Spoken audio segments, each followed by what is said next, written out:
Okay, YouTube, this is part two of my little marriage series where I'm sort of picking up.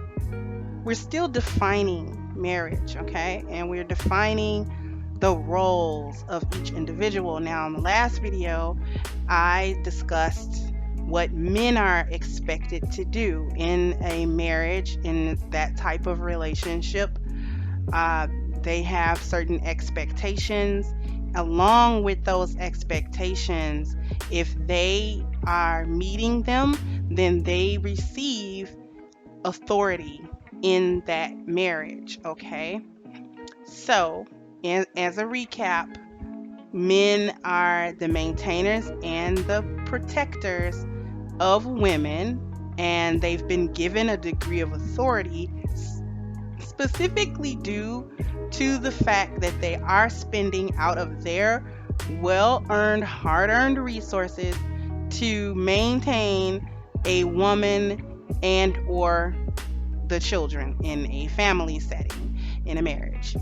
Okay, so now we move on to what is the expectation of women in this situation, because see, as I touched on the last video, the expectation of men is pretty much the same.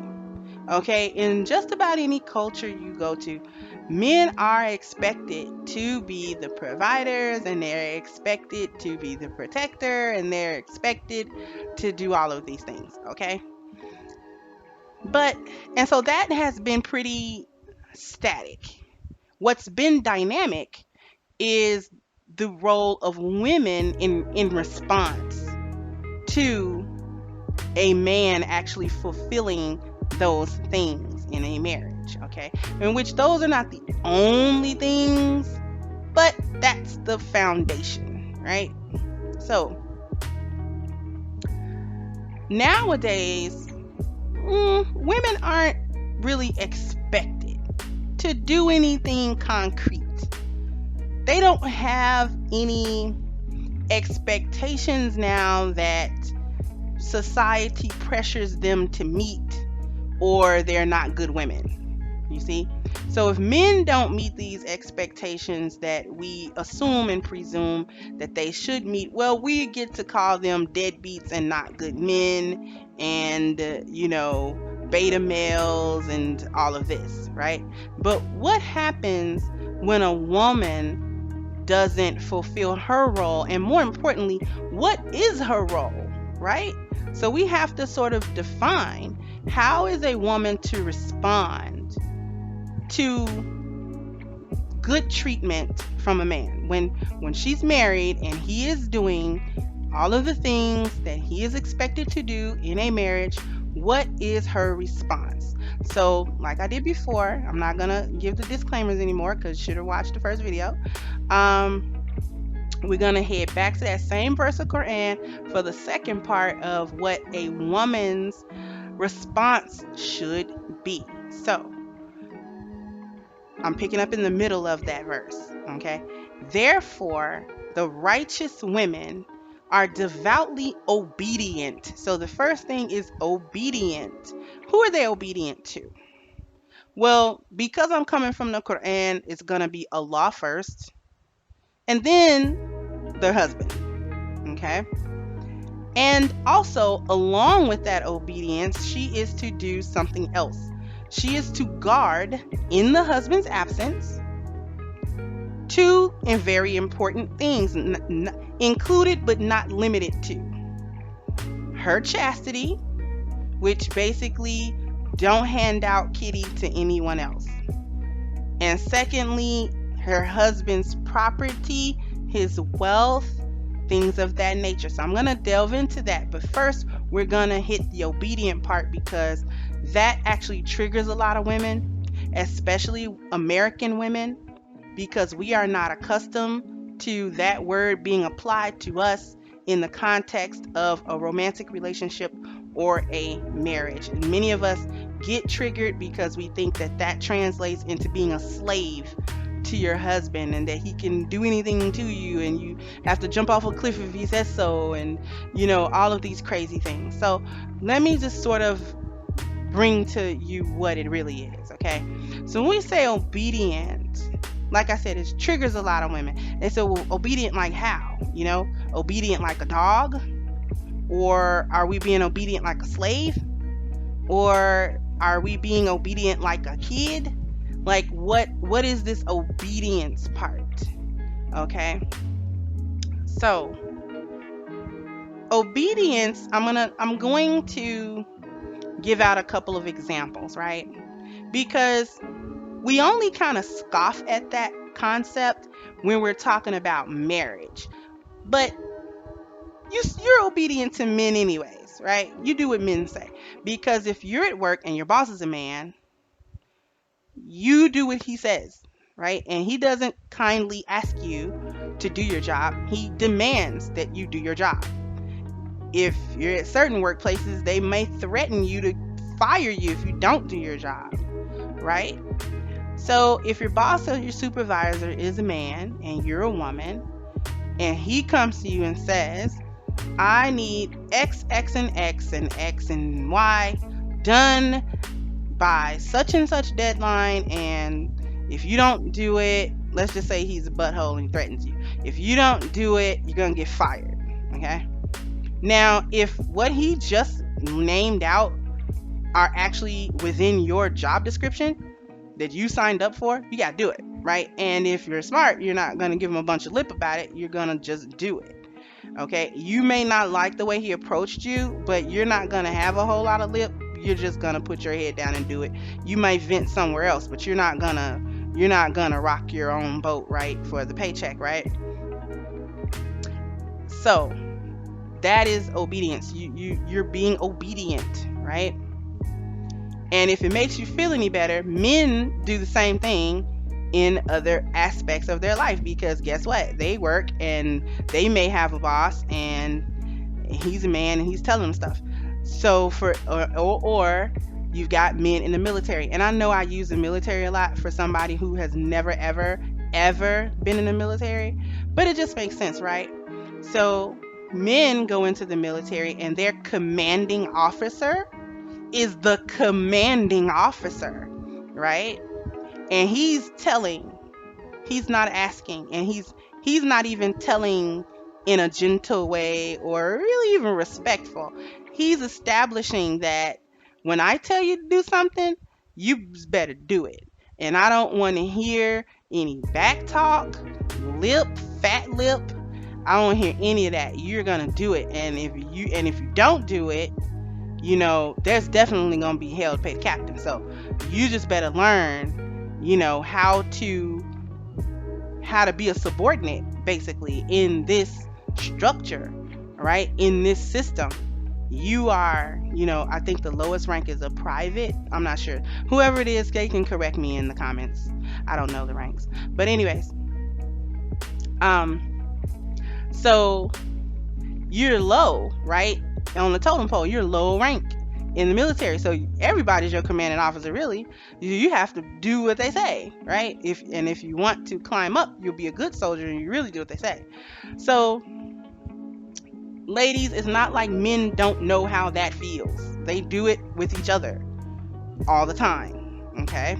You do it at work, or if you're in the military, likely you've got some guy barking in your face and he's barking orders, and he doesn't care how your feelings or if you're gonna cry, right? So he's gonna, matter of fact, because you're a woman, he might bark at you more because he knows you have all those emotions and he's trying to get it out of you, right? He's trying to harden you so that you don't break out crying all the time. So you know how that is. And so a marriage is essentially like a military hierarchy. You've got the commanding officer, which would be the husband, and then you're second in command, right? And that's you. And then if you have any children, those are your subordinates, and they basically have to do what you guys say, right? They really don't have a whole lot of choice. They have to do what you say, right? So that is what we mean by obedience. Okay, your husband can't tell you to go jump out in front of a moving train, right? Islamically speaking, my husband can't tell me to do something that Allah has prohibited me to do. For instance, in Ramadan, which is our fasting month, everyone who's physically capable is you're supposed to fast, right? It's obligatory. My husband can't then come along and make me eat during fasting hours. Not only am I obliged to disobey, I'm also obliged to correct, and I do mean correct, him on him trying to make me do something that Allah told me I could not do. So I cannot obey my husband over and above Allah because we're Muslim and that's supposed to be the higher authority over both of us. Okay? So now taking that outside of Islam, let's say you're not Muslim or whatever, let's say you're not even religious at all, it would be more like military. Like, you know, he's the head officer, you're the second in command, you have input, you know what I'm saying? I've had plenty of input in my marriage. As a matter of fact, my husband used to defer to me quite a bit, especially on certain things. He used to defer to either my expertise in the situation or the way that I think about things, how analytical I am actually was beneficial for certain situations. So he would actually put me on the case. You know what I mean? So so that is what we mean by obedience. So that's the first thing that she actually owes her husband. This is the first thing that she brings to the table. It's not the only thing, just like his maintenance and protection, not the only thing, but these are the foundations. Okay, so she is to bring her obedience. Okay, and this is like real scenario. My husband used to have people coming out from out of town quite often. Okay, and he would come in and he would say, you know, I got some people coming from out of town, and they'll be here in 2 days. There are 10 of them, including me. I need you to cook like a dinner for them on such and such night. And okay. Now, my husband my husband was always just a little bit apprehensive to ask me stuff like that. Only because when we first got married, I wasn't used to that, and I'll be like, huh, I'm not cooking for no, I was cooking for him. Oh my God, why should I have to cook for all these other people? So my husband was like an elephant. He didn't forget anything. So 10 years later, he would ask me to cook something, and then he would be like, are you gonna do it or are you gonna give me some lip? Way from when we first got married, you know what I'm saying? So like, I hadn't given him any lip about that for years, and he wouldn't let me live it down. He would always be suspicious, like, are you gonna do it or are you gonna give me a bunch of lip? Because I could just go somewhere else and buy it. I'm like, listen, you know what I'm saying? Like, we've been doing this for years. I don't recall the last time that I gave you a problem about this. Why are you still thinking about some stuff that happened like 10 years ago? I used to complain. I was 20, I was complaining for the hell of it. Just, I'm in my 30s, man. Just pick up the stuff. Don't second guess it. Just do it. So it took him a long time, actually, because like I said, my husband is a memory like an elephant. And my husband was big on grudges. Oh my God. So anyways, he would do that quite often. And my job in that situation was to be obedient. He wasn't telling me to do anything crazy or anything stupid or anything that was outside of my ability to do. So I obliged, because it made things easier that way. It kept the peace, and I was able to do something that made my husband happy. I was able to make things easier on him, you know, instead of him having to spend all this extra money trying to get some food catered from somewhere or buy some food when he has a perfectly good wife at home who can burn, by the way. I can cook my ass off. And who just won't do it for the hell of not doing it just because she doesn't want to and doesn't feel like it. I don't even have any children, so it's not like I'm being occupied all day. You know what I'm saying? I can do this. So all I would do was tell them, okay, well, we've got most of the ingredients of what you want, but we need this, this, and this. If you go to the store and get those things, I'll definitely have, the dinner ready on time. And I would do it. He would go out and he would get all stuff that we need, whatever the ingredients I say, because he didn't cook really, so he didn't know the ingredients. So I would give him a list of different things, whatever he said he wanted, and I would go tell him, okay, go to the store and get these things, or give me the money and I'll go to the store and get it, and I would have it done. So it actually took me doing that for a long time before he would stop trying to act like I was giving him a problem with it when I was never really giving him a problem with it. Um, so that's what I mean by obedience. You know what I mean? Like, it's not nothing crazy. It's basically cooperating. It's doing things together, working together. I'm pulling in the same direction that he is pulling. And if he is giving me a directive, if he is delegating tasks to me, then why am I balking against them? It's literally like being at work and your supervisor delegates you an extra task. It might be over and above what you usually do every day, but it's not like it's so outside of your wheelhouse that it was crazy for him to even ask you. Like, so you might have had to do one or two things more than you usually do. That's not a big deal. And my husband was not a tyrant. So he didn't have a lot of dumb stuff that he was trying to make me do and all of this kind of stuff. It was real simple thing. I mean, it was real simple. Like, how simple is it to just cook a simple dinner? You know what I mean? Like, don't give the fat lip about stupid stuff. If he calls me and he says, what are you doing right now? Not really doing much. What's up? Well, I need you to make a couple of errands for me because I didn't get to go to bank or whatever, and I need you to go out and I need you to do blah blah blah. And I sort of need you to do it right now because I didn't get to do that and it needs to be done. Okay, so what am I going to do? Am I gonna A, argue him down about why he didn't do it? Why do I have to do it? And what? And I don't want to go.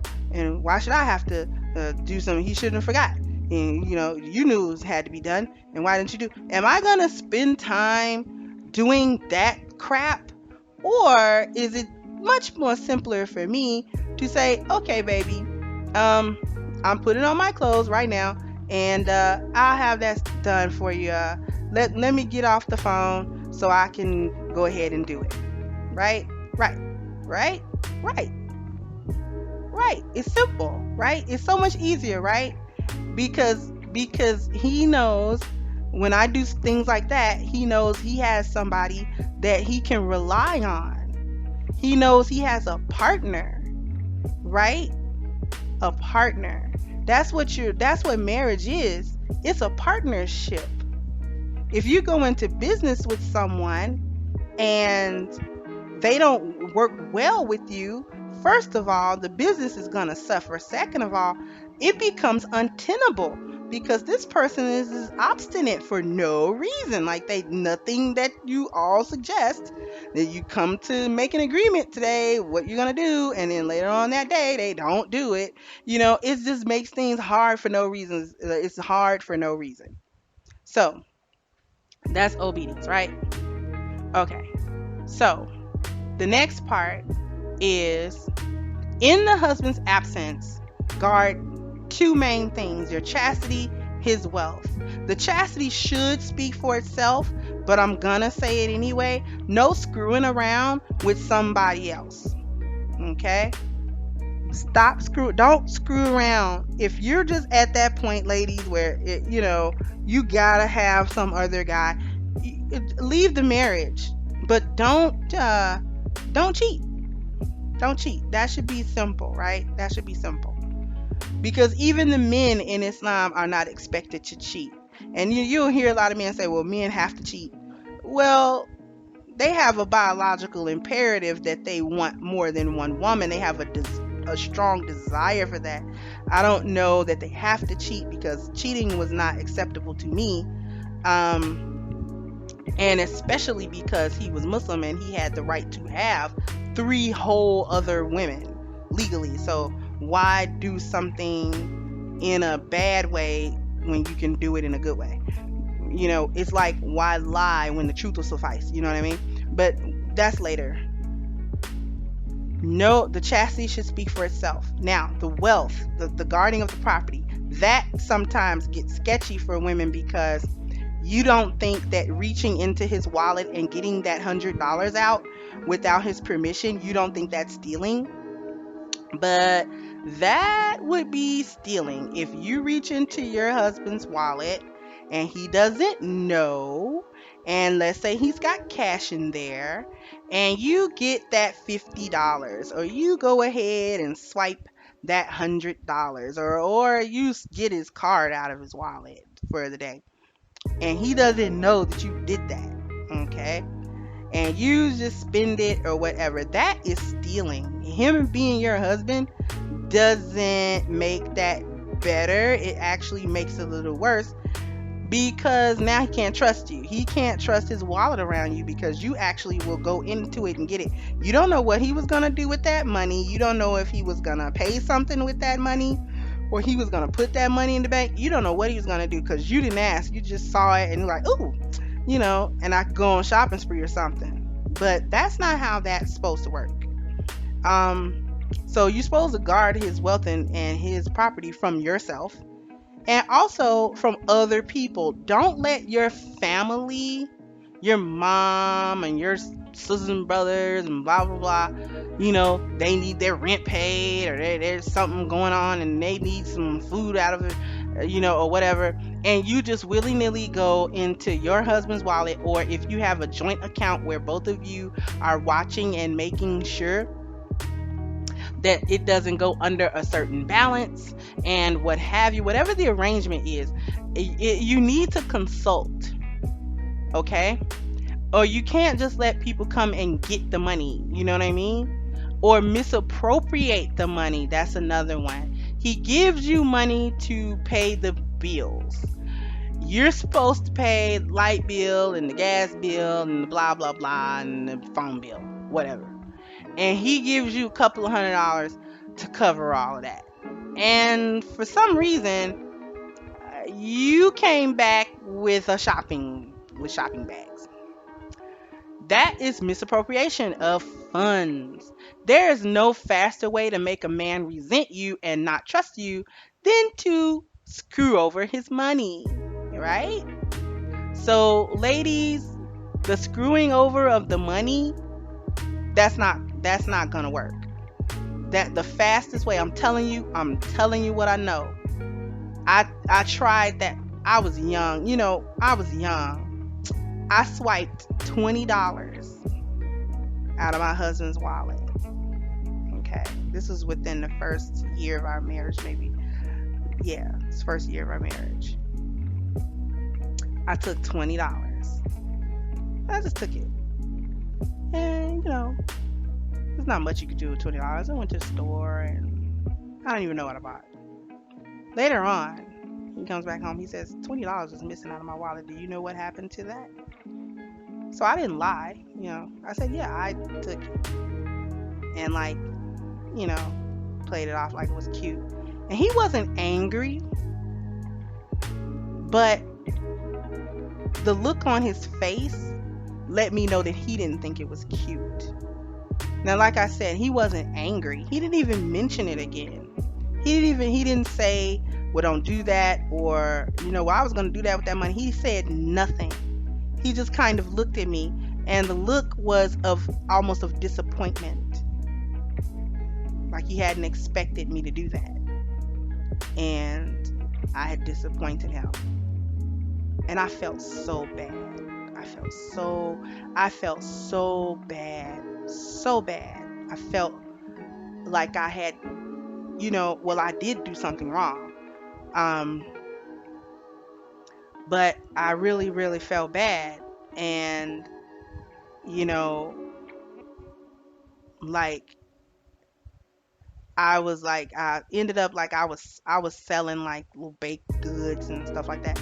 And I gave him the money back. He didn't accept it. He said, no, no, no, no. It's been spent. I'm not angry. Okay. And he still didn't say, don't do that again, or I didn't like that, or he didn't say any bad things to me. I never, ever, ever, ever from that day to this one took anything from him that he was not 100% aware of or instructed me to take. Right? So, well, this video is a little bit longer than the last one, but I'm sort of wrapping up basically the expectations, okay, between the two. So, a recap: men protect and maintain, women obey and protect chastity and wealth. This is very important because these are the building blocks that a lot of people are missing. The men don't, some of the men, not every man, some of the men don't feel the need to maintain or protect, and not realizing that he can't have the authority if he doesn't do those things. If he doesn't do those things, that authority he wants is never going to happen. It's not going to happen. Or if it does happen, it won't be sustained. She won't mean it. She'll bail the first moment, the first exit ramp, she's out of there, And ladies, you wonder why your man constantly is angry with you. He is very disappointed with you. And a key thing, sometimes, when he stops having sex with you as much, you automatically think he's having sex with another woman. That's not always true. Sometimes it's true, but that's not always true. Like I told you way back in the ignoring black men video where he'd been sitting in his car. He's doing that, right? Because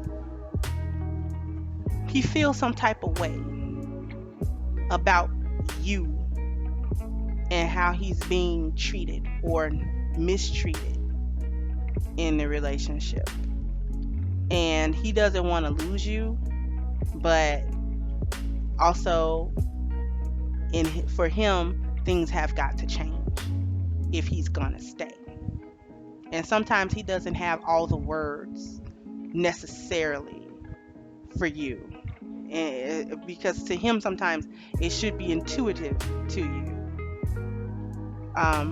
but you're blind to what you need to do or his needs in the relationship. You can't be blind to each other's needs.